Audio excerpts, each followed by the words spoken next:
for veterans. What are pensions? We know what a pension is? I get a pension from Montana. I call it, it's a retirement salary, so to speak. So it began to give veterans pensions or money, retirement money for serving our country, and also hospital care that was reasonable. How many, you know, my father-in-law is 90 years old. He still goes to the VA hospital in Sheridan, Veterans Administration, because it doesn't cost him anything to get prescriptions and seen, etc. And then the fourth thing it did is what we talked about. It gave government money for veterans so they could attend not only college, but some did not get through high school.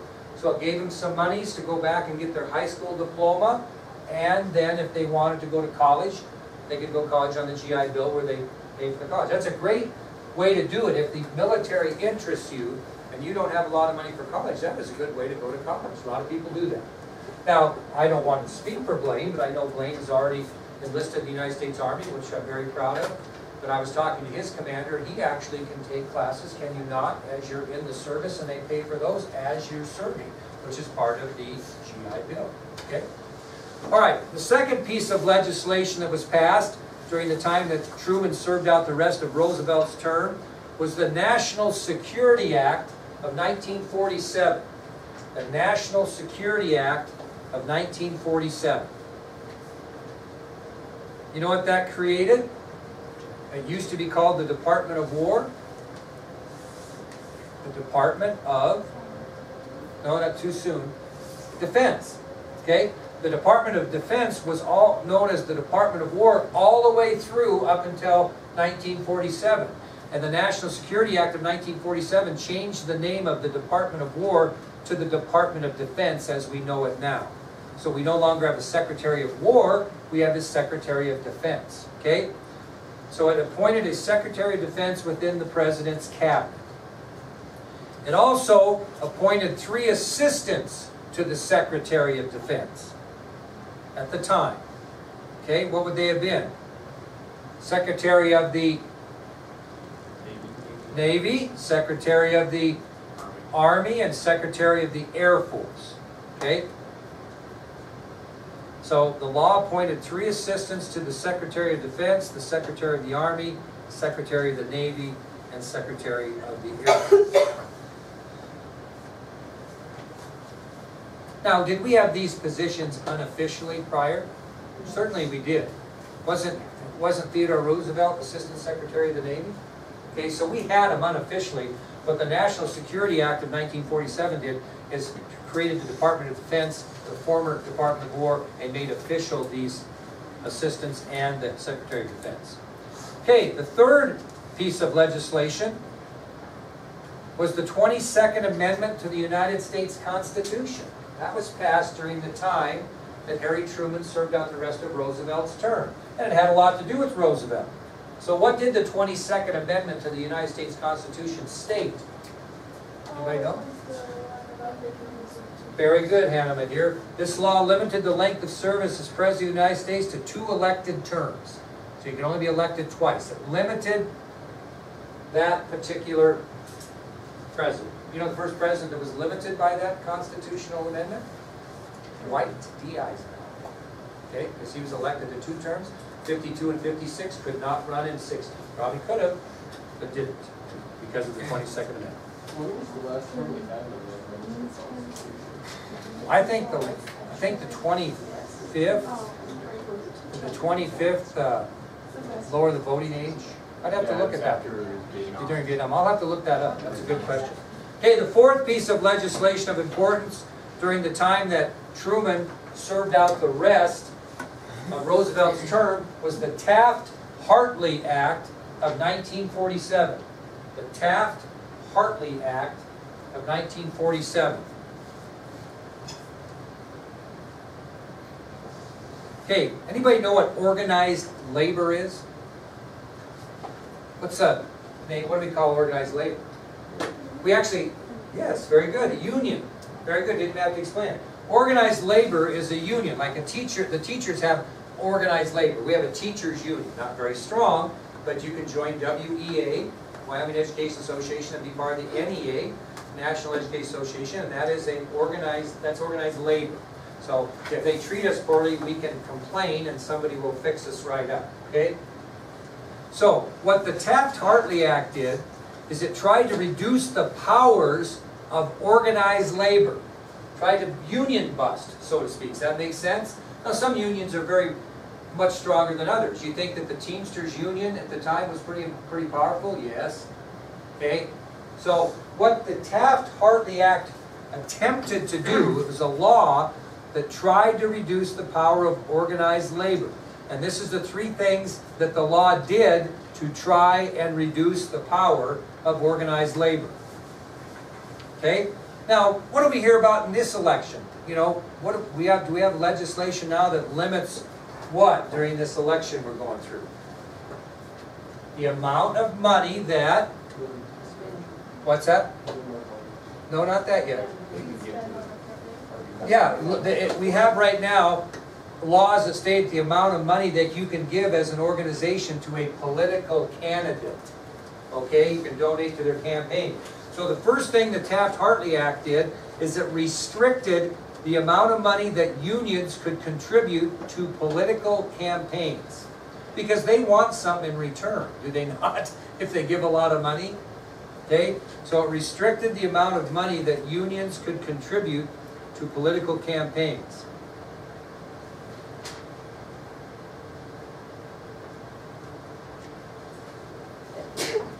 Okay, the second thing it did, God, I'm impressed today because you're on fire, is it allowed employers injunctions, I think that's on your ID sheet, against striking employees.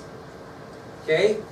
It allowed employers to file injunctions against striking employees. Now, a striking employee is someone that says, I've had enough, we got bad hours here. We talked about strikes before, have we not, when we got into other test material? Well, what an injunction is, it's a judicial order, ordered by a judge, that prohibits an employee from violating their signed contract. So employers were able to get a judicial order that prohibited employees from violating their signed contracts when they went on strike. So I signed a contract to be the guidance counselor and teacher in this school. I signed a contract saying I would work for this. This is what your deal is. This is your contract. I signed it. So I cannot violate that signed contract, really without penalty. Well, if I decide to go on strike because I don't like what's going on, I'm violating my signed contract by not going to work like I'm supposed to. And so the employer, in this case Washakie County School District Number 1, would file an injunction which a judge would tell me, Randy Durr, you cannot strike. You cannot. You're violating your signed contract. Get your butt back to work.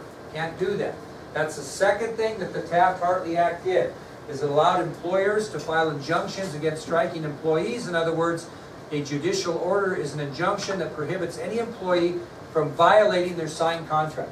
If it says you go to work, you go to work. Okay? And the third thing it did, which might sound a little weird to you now, but it was pretty important then, is the Taft-Hartley Act of 1947 required that all employees and all union leaders had to sign non-communist oaths. All employees and union leaders had to sign non-communist oaths. And an oath is something where you swear that you are either, you swear to tell the truth, the whole truth, and nothing but the truth. That's an oath when you go to court. And if you sign a non-communist oath, that means you're signing an oath stating that you are not a communist. Now we drug test employees and union leaders. In those days, you had to sign non-communist oaths. And you'll understand later why that was important, because we had a communist concern in our country. Okay? So that is a Taft-Hartley Act. Okay. The last thing we'll talk about today, and then we're going to show you a video tomorrow, is the election of 1948. We might not get all the way through this because I've got Hannah, and well, we might, but Hannah and Kyle and Gracie and somebody else are supposed to go down and take part in an anti-bullying poster. Did you know anything about that? Yeah. Oh, well, if you don't have to, you don't want to. But it was Gracie, Hannah. Was it you? Oh, it's Megan. It was Megan. So Gracie, Hannah, Megan, and Kyle. At noon, if you want to go down, get up and go be part of that, you can. If you don't want to, you don't have to. I don't care. Okay? Anyway, the election of 1948. I figured so. Okay. During the election of 1948, the Republican Party nominated New York Governor Thomas E. Dewey. Why is he not on your ID sheet? Because he already talked about it. He ran against Roosevelt in the election of 1944 and lost. So during the election of 1948, the Republican Party again nominated New York Governor Thomas E. Dewey, D-E-W-E-Y. That will be the Republican nominee for president. He ran against Roosevelt in 1944 and lost. Now the Democrats were having a heck of a time agreeing on a candidate for the presidency. Because normally if the incumbent wants to run, he can, but is he really the incumbent? No, he inherited. So there were some questions whether Truman was ready to, within the Democratic Party, if he was ready to be president for his own term. So the party actually nominated 3 different candidates for the presidency. 3 different ones.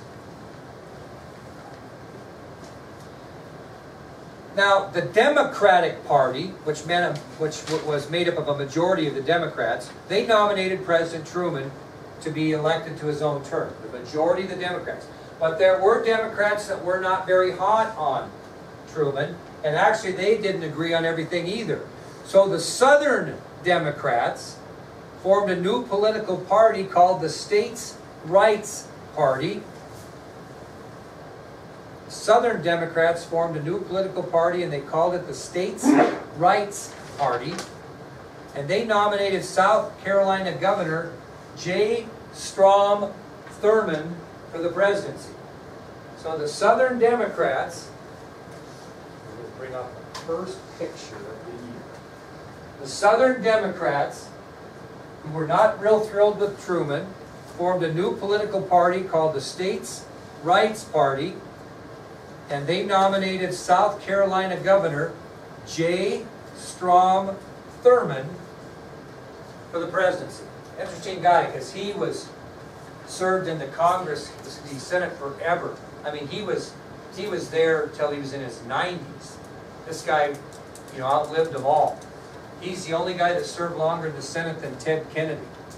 J. Strom Thurmond. Well, he was a governor at the time, governor of South Carolina, and he will run for the Southern Democrats for the States' Rights Party.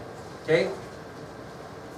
Well, there was a third group, and they were supporters of Henry A. Wallace. Why isn't he on the ID sheet? Because we've already talked about him. Now, you don't remember, I'm sure, but he served as vice president during Roosevelt's 3rd term. Okay? Roosevelt's 3rd term. No big deal. But former Vice President Henry A. Wallace, who was Roosevelt's 3rd term vice president, he left the Democratic Party. He was disgusted, and he formed the Progressive Party, and he will be the Progressive Party's nominee in the election of 1948. So you've got President Truman, who is supported by a majority of the Democratic Party. You've got Southern Democrats forming a new political party called the States' Rights Party, and they nominate South Carolina Governor J. Strom Thurmond for the presidency. And you've got former Vice President Henry A. Wallace, who served the 3rd term as Vice President with Roosevelt. He leaves the Democratic Party, forms his own party, the Progressive Party, and his supporters nominate him for the presidency. Now, with all the dissension within the Democratic Party, who's the favorite? Dewey, no question about it. I mean, there's so much dissension as the campaign goes on that it seems certain the Republican candidate Thomas Dewey would breeze to an easy victory. Well, as results came in, Dewey was kicking Truman's rear. And the Chicago Tribune, who didn't want to wait for the late returns in the western part of the United States, made the infamous error in judgment on election night. And they published, and you've got a picture of it, I gave it to you, they published on the front page of their well-known newspaper, Dewey defeats Truman. And Truman ended up getting that newspaper and kind of mocking it because he holds up the newspaper that shows that he won the election, not lost. So again, with all the dissension in the Democratic Party, it seemed certain the Republican candidate Thomas Dewey would breeze to an easy victory. The Chicago Tribune, not wanting to wait for the late returns in the western part of the United States, made that infamous error in judgment on election night and published on the front page of their well-known newspaper, Dewey defeats Truman. Now in reality, the popular vote was as follows. Truman wins the popular vote 49%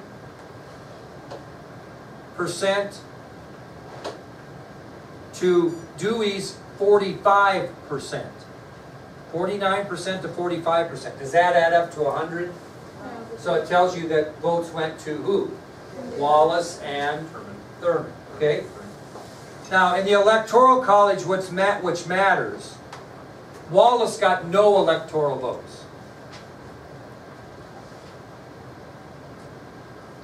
Thurman actually got 39 electoral votes, obviously all coming from where?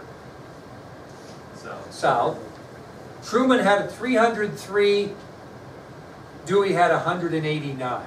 So in the Electoral College, it was 303 for Truman, 189 for Dewey, 39 for Thurman, and Wallace had 0. Now, the last thing I'll tell you, I'll let you kids go that want to go. What was great for Truman, not only did he win the presidency, what did the Democratic Party also win in this election? Both sides of Congress, which is huge.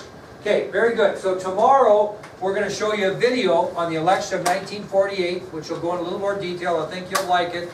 And then we'll move on to Truman's administration, which was known as the Fair Deal. Fair Deal. Okay? Good job today, kiddos. Good job. You guys, if you